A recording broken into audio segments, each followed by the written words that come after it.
தேசத்தின் நம்பிக்கை மாத இதழ் அப்பா பதிப்பகம் இணைந்து வழங்கும் நேர்மையாளர் சகாயம் IAS அவர்களின் அனுபவ பதிவில் கடைசி தரையில் கண்டாங்கி சேலை சென்னை புத்தக கண்காட்சியில் விற்பனையாகி கொண்டிருக்கிறது. திரு புரட்சி கவிதாசன் ஏன் எதிர்க்கிறாங்கன்னு பாக்குறீங்களா? கல்வியாளர்களே மாநில அரசு தான் துணைவேந்தரை நியமிக்கணும், ஆளுநர் நியமிக்க கூடாதுங்கிறதுக்கு சொல்லக்கூடிய காரணங்களை புரிந்து கொள்ள முடிகிறதா?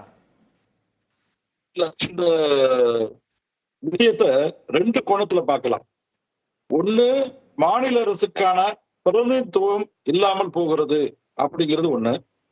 அடுத்து, இந்த கல்வித்துறையிலிருந்து வருபவர் தான் வைஸ் சான்சலரா வரணும், அந்நியில் வேற சிறப்பு தகுதி உள்ளவங்க வந்தாங்கன்னா அந்த கல்வித்துறை கெட்டு போயிடும் அப்படிங்கிறதான் நியாயமா கல்வியாளர்கள் வைக்கக்கூடிய இரண்டு கருத்தா பாக்குறேன். அந்த திமுக மாடல் அரசாங்கம் ஒண்ணு ஆரிய மாடல் கல்வி, RSS கல்வி, அந்த போர்பியாக்குள்ள எல்லாம் போக வேணாம், அந்த எல்லாம் போக வேணாம். நியாயமா எனக்கும் அந்த ஏன் அந்த போபியா வருது, அது கல்வியாளர்களுக்கும் ஏன் வருது, இல்ல இங்க இந்த முதல்வருடைய தனி தீர்மானத்தை ஆதரித்த கட்சிகளுக்கும் ஆளும் கட்சிக்கும் ஏன் வருதுன்னா, ஆளுநர் அவர் அரசியல் சார்பு கொண்டவராக இருக்கிறார், ஒரு சித்தாந்த பிடிப்பு கொண்டவராக இருக்கிறார், அவருக்கு என்று ஒரு சித்தாந்த புரிதல் இருக்கிறது. இங்க ஆட்சி பொறுப்புல இருக்கக்கூடிய ஆளும் கட்சியுடைய சித்தாந்தத்திற்கு மாறுபட்டதாக, அரசின் சித்தாந்தத்திற்கு மாறுபட்டதாக இருக்கிறார் அப்படின்றதுனால அவங்களுக்கு அந்த போபியா வருது. மத்திய அரசுடைய மாநில பிரதிநிதி தான் ஆளுநர், அதுதானே?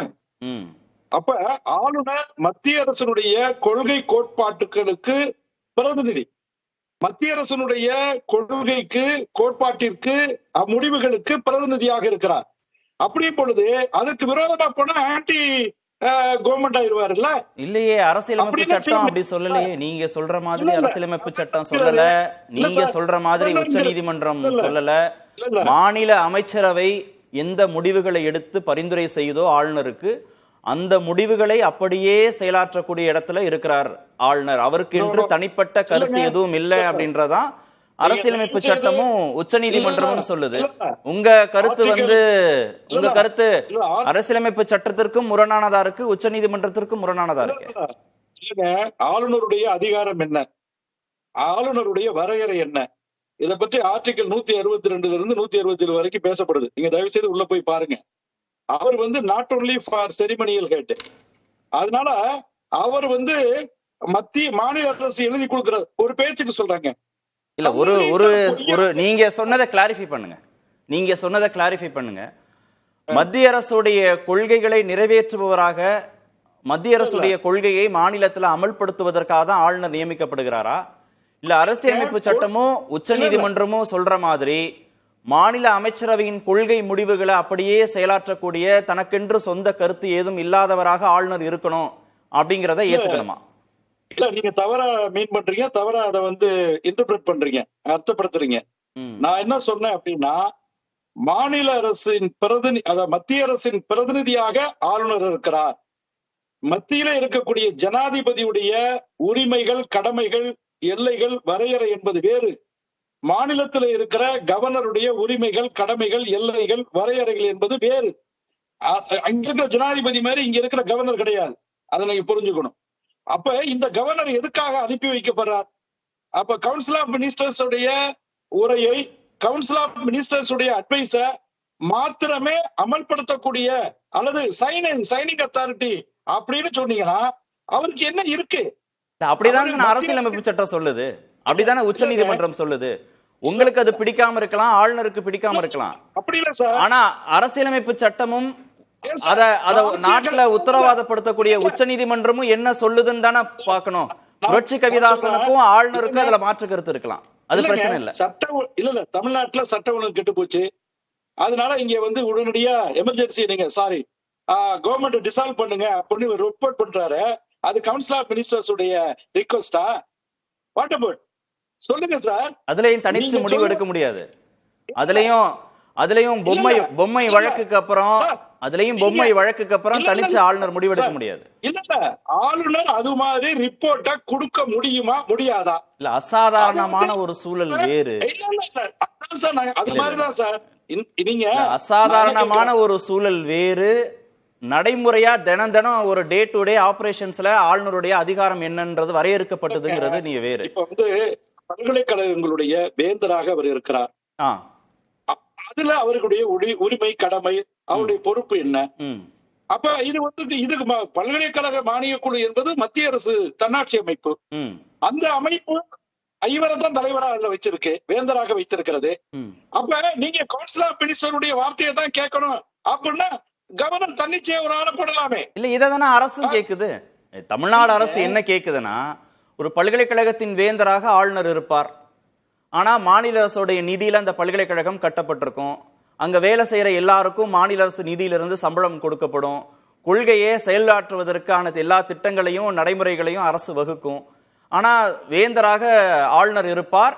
அந்த துணைவேந்தரை நியமிக்கக்கூடிய அதிகாரமும் வேந்தர்கிட்ட இருக்குன்னா மாநில அரசுடைய பங்களிப்பு என்னன்னு கேக்குறாங்க அரசுல. அப்ப கிராண்ட் கமிஷன் வந்து உங்களுக்கு ஃபண்ட் கொடுக்கறது இல்லையா? 2 கோடி 4 கோடி கொடுக்கறாங்கன்றாங்க. ஒரு பல்கலைக்கழகத்திற்கு 2 கோடி 4 கோடி அந்த அளவுல தான் பணம் கொடுக்கறாங்கன்றாங்க. நீங்க கூட்டாட்சி என்பது மத்திய அரசு, மாநில அரசு என்று 2 நிலைகள் இருக்கிற பொழுது ஒவ்வொன்றிலும் 2 கான்ட்ரிபியூஷனும் இருக்கும். நீங்க தன்னிச்சையா மாநில அரசு கட்டி கொடுக்குது, மாநில அரசு இடம் கொடுக்கிறது, மாநில அரசு மாணவர்களை கொடுக்கிறது, சம்பளம் கொடுக்கிறது. அதனால மாநில அரசு கையிலே இருக்கட்டும்னா அது தன்னாட்சி, அது ஒரு கூட்டாட்சியாக இருக்க முடியாது. இதுல அந்த கூட்டாட்சியில மாநில அரசோட பிரதிநிதியே இல்லையே. இப்ப நீங்க புதுசா இப்ப ஒரு வரைவு நெறிமுறை வந்திருக்கு இல்லையா, யுஜிசி பரிந்துரை செய்திருக்கக்கூடிய ஒரு நெறிமுறை வந்திருக்கு இல்லையா, வரைவு நெறிமுறை. அதுல என்னன்னா, ஆளுநரால ஒரு முன்மொழியப்படுவார் ஒருத்தர், தேர்தல் குழுவில் இருக்கக்கூடிய ஒருத்தர், யுஜிசி தலைவரால முன்மொழியப்படக்கூடிய ஒருத்தர், அப்புறம் பல்கலைக்கழக சிண்டிகேட் அமைப்பால முன்மொழியக்கூடிய ஒருத்தர். இதுல யாரு டாமினண்டா இருக்காங்க? ஆளுநர் ஒருத்தரை முன்மொழியலாம் தேர்தல் குழுவுக்கு, பல்கலைக்கழக மானிய குழுவின் தலைவர் ஒருவரை முன்மொழியலானா அங்க மெஜாரிட்டி 2 ஆயிடுச்சு இல்லையா, அங்க மாநில அரசுக்கு பங்கே இல்லாத ஆயிடுச்சு.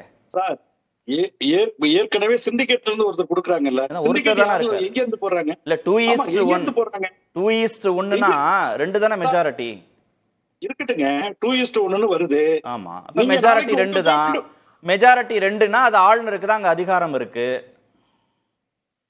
இல்லங்க, நான் வந்து பிரதிநிதித்துவத்தை இந்த இதுல உங்களுக்கு எதிர்ப்பு இருக்கு, நியாயமான சந்தேகமும் பயமும் இருக்கு, அச்சமும் இருக்குன்னா மறுப்பு தெரிவிங்க.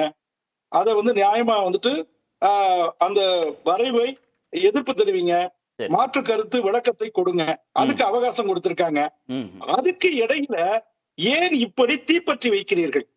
மாணவர்களை இன்னைக்கே போராட்டத்துல இறக்கி விடுறீங்களே, என்ன விஷயம்? வரைவு அறிக்கை தானே வந்திருக்கிறது, சட்ட திருத்தம் வரவில்லை.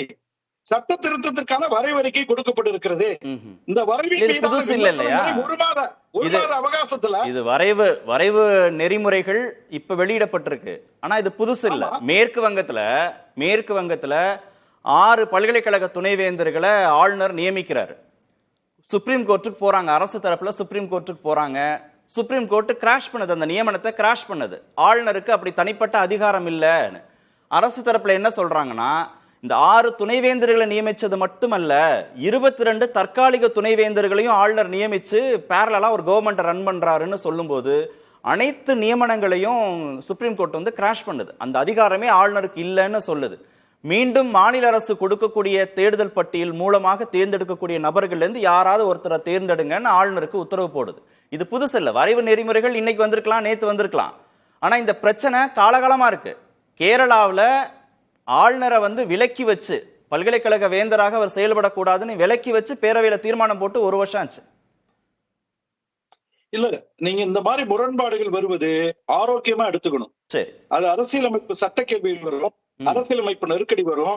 அப்ப பிரச்சனை வரும் பொழுதுதான் தீர்வு வரும், கழகத்திற்கு பிறகு நீ. அதனால இப்ப இந்த மாதிரி ஒரு இஷ்யூ வருது இல்ல, 2:1 என்பது நல்லதா அல்லது 1:1 என்பது நல்லதா? மாநிலத்தினுடைய பங்களிப்பு பறிக்கப்படுகிறதா? மாநிலத்தினுடைய உரிமை பறிக்கப்படுகிறதா? மேலோட்டமா பார்த்தாலே தெரியலையா? 2:1 வரும்போதே ஆளுநருக்கு அதிகாரம்ன்றது மேலோட்டமா பார்த்தாவே தெரியலையா? இல்ல, நாட் ஒன்லி அது மட்டும் இல்ல, இன்னொரு ஆஸ்பெக்டையும் அவங்க இருக்கிறாங்க. அதாவது கல்வியாளர்கள் மாத்திரம்தான் இது வரைக்கும் வேந்தராக இருந்தார்கள், துணைவேந்தராக இருந்தார்கள். ஆமா. இப்ப இந்த அமெண்ட்மெண்ட் வரைவின் மூலமாக ஆகச்சிறந்த வேறு துறைகளைச் சேர்ந்தவர்களும் வரலாம். அப்படி வருவது ஆபத்து அப்படின்னு இப்ப ஐயா கூட பேசுனாங்க, கல்வியாளர் ஐயா. ஆனா நான் என்ன சொல்றேன்னா, சட்டக்கல்வி கூட ஏற்கனவே பல்கலைக்கழகத்துல தான் இருந்தது. சட்ட பல்கலைக்கழகம் வருவதற்கு முன்னாடி, டாக்டர் அம்பேத்கர் சட்ட பல்கலைக்கழகம் வருவதற்கு முன்னாடி அந்தந்த யூனிவர்சிட்டியோட அஃபிலியேட்டடா இருந்தது. நாங்கெல்லாம் பாரதிதாசன்ல தான் திருச்சி சட்டக்கல்லூரி மாணவர்கள் ஆரம்பத்துல படிச்சோம். பின்னர் தான் அம்பேத்கர் சட்டக்கல்லூரி வந்தது. அப்ப சட்டக்கல்வியை நிர்வாகம் செய்வதற்கு பல்கலைக்கழகத்துல வந்தவர் வந்து ஆர்ட்ஸ் அண்ட் சயின்ஸ் படிச்சு வந்தவர். அப்ப அவர் எப்படி எங்களை மாதிரி ப்ரொஃபஷனல்ஸ் ஹேண்டில் பண்ண முடியும்? அது மருத்துவ பல்கலைக்கழகம், எம்ஜிஆர் மருத்துவ பல்கலைக்கழகம் வருவதற்கு முன்னாடி அது வந்து சென்னை யூனிவர்சிட்டியில இருந்தது. அப்ப சென்னை யூனிவர்சிட்டி எப்படி ஆர்ட்ஸ் அண்ட் சயின்ஸ்ல வந்த துணைவேந்தர் வந்துட்டு மருத்துவ பல்கலைக்கழகத்தை நிர்வாகம் செய்தார். அதனால உங்க வாதப்படி வச்சாலே வேறொரு ஸ்ட்ரீம்ல வந்தவரே இன்னொரு ஸ்ட்ரீமோட கல்வி துறையை நிர்வகிப்பதற்கு அவருக்கு போதுமான அனுபவம் இல்லைன்னு வருத்தப்படுற நீங்க, வேறு ஏதோ ஒரு துறை சார்ந்த நிபுணர் வந்து ஒரு பல்கலைக்கழகத்தை நிர்வகிக்கலாங்கிறத எப்படி அனுமதிக்கிறீங்க? வேதியியல் டிபார்ட்மெண்ட் ஹெச்ஓடியா இருந்திருப்பாரு, பிஹெச்டி முடிச்சிருப்பாரு, அவரு துணைவேந்தரா வந்துருவாரு ஒரு பேச்சுக்கு. இப்ப இவருக்கு சரி, திரு நெடுஞ்செழியன் கை உயர்த்துறாரு, அவர்கிட்ட கேட்போம். திரு நெடுஞ்செழியன் கை உயர்த்துறாரு, கேட்போம். சார் என்ன சொல்றாருன்னா, டாக்டர் ஏஎல் முதலியார்னு ஒரு பெரிய ஸ்காலர் இருந்தாரு, மெட்ராஸ் யூனிவர்சிட்டி வைஸ் சான்சலர், அவர் மருத்துவர். டாக்டர் சர்வப்பள்ளி ராதாகிருஷ்ணன் சார், அவர் தான் ஃபர்ஸ்ட் எஜுகேஷன் கமிஷன் டிராஃப்ட் பண்ணாங்க. அவங்க எல்லாம் நாடு நல்லா இருக்கணுங்கிறதுக்காக உயிரை கொடுத்து எல்லாமே குழந்தைங்க. இப்ப நான் என்ன கேட்கறேன்னா, ஆட்சி அதிகாரத்துக்கு வரவங்க யாரா இருந்தாலும் ஒரு உறுதிமொழி கொடுக்குறீங்க, நான் இந்த நாட்டு இது வந்து மக்களை நான் காப்பாத்துவேன், நான் நல்லது பண்ணுவேன் அப்படின்னா கல்வி எனக்கு தடைப்படுது. நீங்க வந்து இது அரசியலுக்கு அப்பாற்பட்டு நான் வந்து உடனடியாக ஏன் ஒரு கன்சென்சஸ் இத்தனை வருஷம் வந்து ஒரு ரெகுலரா தானே போயிட்டு இருந்தது. அப்ப நீங்க வந்து இன்னைக்கு நான் நார்த் இந்தியா, இப்ப நீங்க உதாரணத்துக்கு நீங்க இந்தியா முழுவதும் ஒண்ணுன்னு சொன்னீங்கன்னா, நான் வந்து ஜேஇல சாய்ஸ் ஃபில்லிங் போட்டு நான் மணிப்பூருக்கு எங்க பையனை அனுப்ப முடியல. சாய்ஸ் ஃபில்லிங் போட்டு நான் மணிப்பூருக்கு எப்படி சேஃப்டி இருக்கு, நான் வந்து எனக்கு சீட் அங்க கிடைக்குது, நான் பையன் போய் படிக்க மாட்டேங்கிறான். அப்படின்னா நீங்க வந்து இந்தியா முழுவதும் ஒரே லா அண்ட் ஆர்டர் கொண்டு வாங்க, எல்லாத்தையும் ஒரு நிலையில வச்சுட்டு இதெல்லாம் பேசலாம். நீங்க சட்டக்கல்லூரி பேசுறீங்கன்னா ஓகே, நான் அடுத்த சுற்றுல வரேன்.